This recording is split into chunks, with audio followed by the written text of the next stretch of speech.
अवधूत चिंतन श्री गुरुदेव दत्त नमो दत्त दत्तदेसी हो. दत्तगुज वाहिनी यूट्यूब चॅनलच्या माध्यमातून आपण श्रवण करत आहात दत्त महात्म्य. परमपूज्य वासुदेवानंद सरस्वती स्वामी महाराज टेंबे स्वामी महाराज यांनी दत्तपुराण या ग्रंथाच्या आधारे सर्व भाविक भक्तांना सोप्या सुलभ पद्धतीने उपासना करता यावी दत्तप्रभूंची. दत्तप्रभूंचं तत्वज्ञान कळावं या अनुषंगाने या भावनेपोटी मराठी भाषेमध्ये प्राकृत भाषेमध्ये ओवीबद्ध अशा प्रकारचा दत्त महात्म्य नावाचा ग्रंथ लिहिला आणि त्या ग्रंथाचं निरूपण दत्तगुज वाहिनी युट्यूब चॅनलच्या माध्यमातून तुम्ही सर्वजण गेल्या अनेक दिवसांपासून श्रवण करत आहात. तर चला आपण आपल्या निरूपणाकडे वळूयात. आज ओवी दत्त महात्म्यातील पहिल्या अध्यायातील 21 ते 25 या 5 ओव्यांचा भावार्थ आपण आज श्रवण करणार आहोत. तर त्या 5 ओव्या नेमक्या कोणत्या त्या आता आपण पाहूयात. स्मरण भक्ती अति श्रेष्ठ ती नवा माझी वरिष्ठ आठाला ही व्यापी गरिष्ठ भगवत प्रेष्ठ ती जाना ज्याची अंगे सहस्र ज्याची स्वरूपे सहस्र ज्याची नामे सहस्र कर्मे सहस्र जयाची ह्या सर्वांचे स्मरण भावे करिता प्रतीक्षण उतरे सर्व कर्माचा शीन लाभे निर्वाण सहजची जाता येता काम करिता खाता पिता देता घेता हृदयी भगवत स्मरण करिता अकर्मता कर्माची स्मरणाविनेन घडे काही म्हणून श्रेष्ठ स्मरण भक्ती आता कीर्तन भक्ती ऐकाही तारी हेही भाविका. प्रस्तुत प्राप्त प्रसंगी निवडलेली ओवी दत्त महात्म्य या परमपूज्य वासुदेवानंद सरस्वती स्वामी महाराज यांनी लिहिलेल्या प्रथम अध्यायातील क्रमांक 21 ते 25 अशा पद्धतीची ओवी संख्या आहे. आणि या ओवी संख्येच्या माध्यमातून परमपूज्य वासुदेवानंद सरस्वती स्वामी महाराज उपासना पद्धती आणि त्या उपासना पद्धतीचं निरूपण करत असताना या ठिकाणी सर्व दत्तदेसींना आवर्जून सांगतात की अरे बाबा हो, मी जरी तुम्हाला नवविधा भक्ती सांगितली असती, 9 प्रकारच्या वेगवेगळ्या भक्तीचं महात्म्य या ठिकाणी तुम्हाला मी सांगितलेलं असलं किंवा इथून पुढे जे काही अध्याय आपले आहेत दत्त महात्म्याचे तर त्यामध्ये विशेष करून मी नवविधा भक्तीच्या भोवताली रुंजी घालून त्या अनुषंगाने दत्त महात्म्य कसं घडलं आणि नवविधा भक्ती करून दत्त भक्त कसे तरुण गेले तर याच्या कथा जर मी तुम्हाला सांगणार असलो तरीही मला एक माझ्या हृदयातली आणि महत्वपूर्ण अशी गोष्ट या ठिकाणी विशद करावीशी वाटते. आणि ती गोष्ट परमपूज्य वासुदेवानंद सरस्वती स्वामी महाराज आपल्या सर्वांसाठी अगदी दिलखुलास पद्धतीने सांगू इच्छितात. स्वामीजी म्हणतात स्मरण भक्ती अतिश्रेष्ठ ती नवा माझी वरिष्ठ. जरी मी तुम्हाला नवविधा भक्ती 9 भक्तीचे प्रकार जरी सांगितले असले तरीही त्यामध्ये सगळ्यात श्रेष्ठ भक्ती जर कोणती असेल तर ती म्हणजे स्मरण भक्ती. भगवंताचं स्मरण करणं, भगवंताला आठवणं, भगवंताची आठवण ठेवणं, तर ही भक्ती अतिश्रेष्ठ आहे. आणि सर्व 9 भक्ती ज्या काही सांगितल्या मी 9 भक्तींचे प्रकार जे सांगितले तर त्या 9ही भक्तींमध्ये सर्वश्रेष्ठ वरिष्ठ प्रथम क्रमांकाची प्रथम प्राधान्याची जर कुठली भक्ती असेल तर ती स्मरण भक्ती आहे दत्तदेसी हो, असं टेंबे स्वामी महाराज म्हणतात. आठाला ही व्यापी गरिष्ठ. त्या 8 ज्या उरलेल्या भक्ती आहेत वंदन अर्चन सेवन आत्मनिवेदन जे काही 8 भक्त्या अशा प्रकारच्या ज्या काय उरलेले आहेत बाकी आहेत तर त्यांनाही ती व्यापून टाकते. या अनुषंगाने ती मोठी त्यांना सुद्धा ती गुरुस्थानी आहे असं जरी म्हटलं तरी गरिष्ठ असं म्हटलेलं आहे. गुरुस्थानी आहे, त्यांना सुद्धा ती मार्गदर्शन प्रत आहे किंवा त्यांना सुद्धा ती थोरली आहे कोण? स्मरण भक्ती, भगवंताचं स्मरण करणं ही भक्ती नवविधामध्ये वरिष्ठ आहे. आणि एवढंच नाही तर भगवत प्रेष्ठ ती जाना, भगवंताला सुद्धा ती आवडती आहे. टेंबे स्वामी काय म्हणतात? ती वरिष्ठ तर आहेच, परंतु भगवंताला सुद्धा अत्यंत प्रिय आहे. भगवत प्रेष्ठ ती जाना, भगवंताला सुद्धा अत्यंत आवडणारी भक्ती कुठली असेल तर ती स्मरण भक्ती आहे, असं टेंबे स्वामी या ठिकाणी सांगतायत. या सर्वांचे स्मरण भावे करिता प्रतीक्षण. या भगवंताचं तुम्ही स्मरण करा. कुठलं स्मरण करा तर ऐका. ज्याची अंगे सहस्र, ज्याची स्वरूपे सहस्र, ज्याची नामे सहस्र, कर्मे सहस्र जयाची. ज्या भगवंताचं जर कार्य आम्ही पाहिलं ना, एवढं विशाल आहे, एवढं मोठं आहे. हजारो हजार काम भगवंत एका क्षणी करतात. कर्मे सहस्र जयाची. मग त्या भगवंताला नाव सुद्धा अनेक आहेत, अनेक हजारो हजार आहेत, सहस्र पटीने आहेत. जसं आपण विष्णू सहस्रनाम म्हणतो, दत्तप्रभूंचं सहस्रनाम आहे, भगवतीचं सहस्रनाम आहे, गणेशाचं सहस्रनाम आहे, भगवान शिवांचं सहस्रनाम आहे. प्रत्येक देवी देवतांचे सहस्रनाम आपल्याकडे उपलब्ध आहेत. म्हणजे त्याची नावं सुद्धा हजारो हजार आहेत. एवढंच नाही तर त्या भगवंताचं स्वरूप, ते भगवंताचं स्वरूप सुद्धा हजारो प्रकाराने वेगवेगळं अशा नाविन्यपूर्ण आहे. प्रत्येक स्वरूपामध्ये नाविन्यता आहे, प्रत्येक स्वरूपाचं एक विशेष असं महत्व आहे. आणि त्याचं स्वरूप जर वेगळं असेल तर महाराज त्याचं अंग सुद्धा हजारो हजार अशा पद्धतीने वेगवेगळंच असेल. आता भगवान विष्णूंचे दशावतार घ्या, नृसिंह अवतार घ्या. नृसिंह अवतारामध्ये धड शरीर जर आम्ही पाहिलं तर शरीर माणसाचं, आणि या ठिकाणी चेहरा जर पाहिला तर चेहरा कोणाचा? सिंहाचा. वराह अवतार, चेहरा वराहाचा आणि शरीर माणसाचं. असे विविध अवतार आहेत भगवंताचे, म्हणून त्याचे अंग सुद्धा हजार आहेत.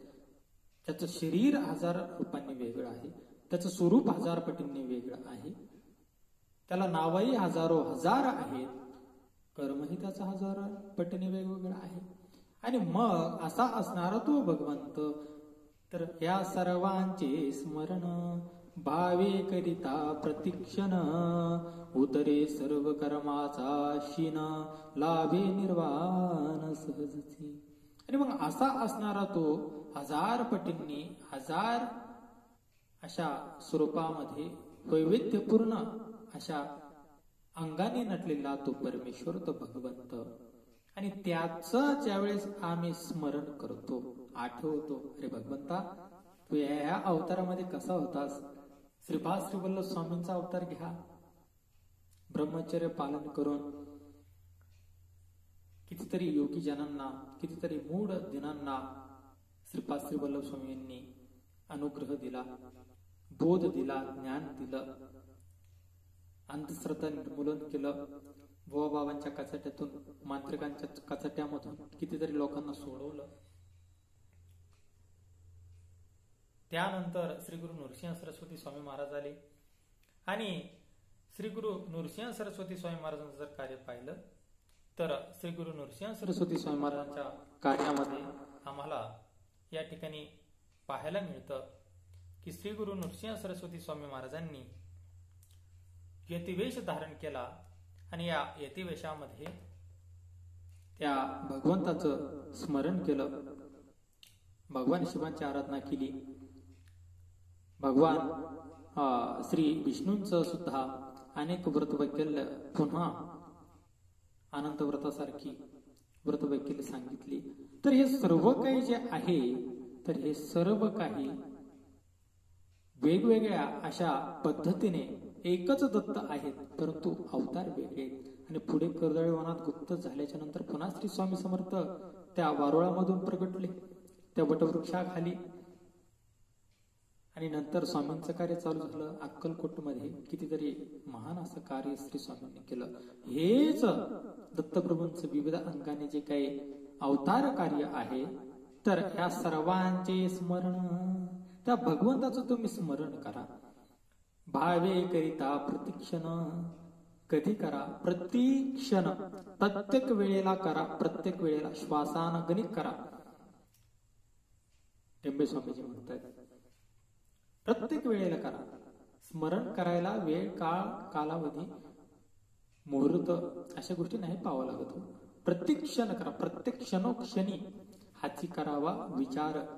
तरावया पार भवसिंधू, की मी तरुण कसा जाईल? तर भगवंताचं स्मरण केल्याच्या नंतर तरुण जाशील, संत सांगतात. म्हणून भाव ठेवा आणि भगवंताचं स्मरण प्रत्येक क्षणाला करा.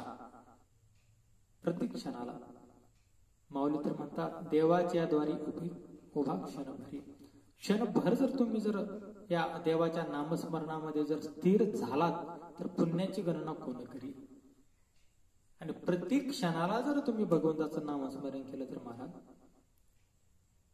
तोच देव होईल. ती मात्र शंका नाही. आमची संत देवापेक्षाही मोठी झाली भगवंताचं स्मरण करून. देवाच्या अगोदर संतांना मान आहे. तुम्ही जर नृसिंहवाडीला जर जाल ना तर त्या ठिकाणी तुम्हाला कळेल. श्रीगुरूंच्या अगोदर त्यांच्या शिष्यांची पूजा होते. नारायण स्वामींसारखे काही शिष्य दत्तप्रभूंनी एवढे प्रिय झाले की अगोदर त्यांची पूजा आणि नंतर माझ्या पादुकांचं अर्चन करा. कशामुळे? भावे करिता प्रतिक्षण. प्रत्येक क्षणाला त्यांनी भगवंताचं नामस्मरण केलं. आणि याच्यामुळे काय झालं? उतरे सर्व कर्माचा शीन, लाभे निर्वाण सहजसी. सर्व कर्म जे आहेत ना तर ते कर्म फळातून मुक्ती त्यांना लाभली. आणि लाभे निर्वाण सहजची. निर्वाण म्हणजे भगवंताचरणी लीन झाली, ब्रह्मलीन झाली, भगवंत स्वरूपच झाले. कशामुळे? प्रत्येक क्षण भगवंताचं चिंतन केलं, भगवंताचं नामस्मरण केलं, भगवंताच्या अवताराच्या कथा या ठिकाणी श्रवण केल्या, मनन केल्या, चिंतन केल्या, सतत त्याचा घोष केला. आणि त्याच्यामुळे या ठिकाणी ते निर्वाण पावले, ब्रह्मलीन झाले. जाता येता काम करिता. परमपूज्य वासुदेवानंद सरस्वती स्वामी महाराजांना तुम्ही विचाराल का हो महाराज भगवंताचं नामस्मरण करायचंय पण वेळ, काळ, मुहूर्त काही असतं का हो त्याला? त्यावेळेस परमपूज्य वासुदेवानंदांनी हे सुद्धा तुमची जी काही शंका आहे तर त्याचं उत्तर लगेचच देऊन टाकलं. अरे बाबा, भगवंताचं स्मरण करायला कुठलाही काळ, वेळ, मुहूर्त नसतो रे. मग कधी करू शकतो आम्ही प्रभू दत्तात्रयांचं नामस्मरण? जाता येता काम करिता. तुम्ही जर रस्त्याने जात असाल ना किंवा घराकडे येत असाल ना, जाता येता, किंवा कुठं तुम्ही एखाद्या व्यवसाय ठिकाणी आहात, कुठे एखाद्या नोकरीच्या ठिकाणी आहात, कुठेही तुम्ही कामधंदा जर करत असाल ना तर त्यावेळेस हाती काम मुखी राम, अशा पद्धतीने भगवंताचं नाम तुम्ही घ्यावं. हातामध्ये काम, मुखामध्ये नाम, याला म्हणायचं स्मरण भक्ती. म्हणून अशा पद्धतीने एवढंच नाही, जाता येता काम करिता, खाता पिता देता घेता. समजा तुम्ही गवंडी काम करणारे आहात आणि गवंडी तुम्हाला माहिती आहे ती विटा दुसऱ्यांकडे देत असतात. समजा त्याच विटा दुसऱ्यांकडे हस्तांतरित करत असताना, दुसऱ्यांकडे देत असताना एकाने राम म्हणायचं, दुसऱ्याने कृष्ण म्हणायचं, तिसऱ्याने हरी म्हणायचं, एकाने दिगंबरा, दुसऱ्याने दिगंबरा, तिसऱ्याने श्रीपाद वल्लभ, चौथ्याने पुन्हा दिगंबरा, दिगंबरा दिगंबरा, श्रीपाद वल्लभ दिगंबरा. देता घेता भगवंताचं नामस्मरण किती घडेल महाराज? आपण करतो का? नाही करत. ज्यावेळेस मी माझ्या कामाला जातो त्यावेळेस मला स्कॅनिंग करावं लागतं. मटेरियल 1, 2, 3 वेळेस स्कॅन करावं लागतं. प्रत्येक वेळेला 2 ते 3 वेळेस मला स्कॅन करावं लागतं. ज्यावेळेस मी स्कॅन करतो एकदा त्यावेळेस दत्तप्रभूंचं नामस्मरण करतो, दुसऱ्या वेळेस पुन्हा दत्तप्रभूंचं नामस्मरण. असे मी हजार जे काही मटेरियल आहे तर ते स्कॅन करतो महाराज, किती नामस्मरण घडत असेल. आणि म्हणून हे ऐश्वर तुम्हाला जे पाहायला भेटतं. सवय लावून घ्या नामाची. काम करत असताना नाम घ्या, परंतु कामामध्ये चूक होणार नाही याकडे सुद्धा दुर्लक्ष व्हायला नको. काम सुद्धा इमानदारीने करा, सोबत प्रभूंचं नामस्मरण करा. खाता पिता, खाताने देवाचं नामस्मरण करावं. पिताने म्हणजे पाणी पिताने, तर पिताने असं नव्हे बरं. नाही तर पितानं म्हणजे पित्याने म्हणजे बापाने असं नाही बरं. व्यवस्थित अर्थ समजावून घ्या. अर्थाचे विपरीत अर्थ काढू नका. खाता पिता, जेवण करताना, पाणी पिताने, कोणाला काही देत असताना, घेत असताना, देवाणघेवाण करताना, हृदय भगवत स्मरण करिता, हृदयामध्ये भगवंताचं नामस्मरण चालू पाहिजे.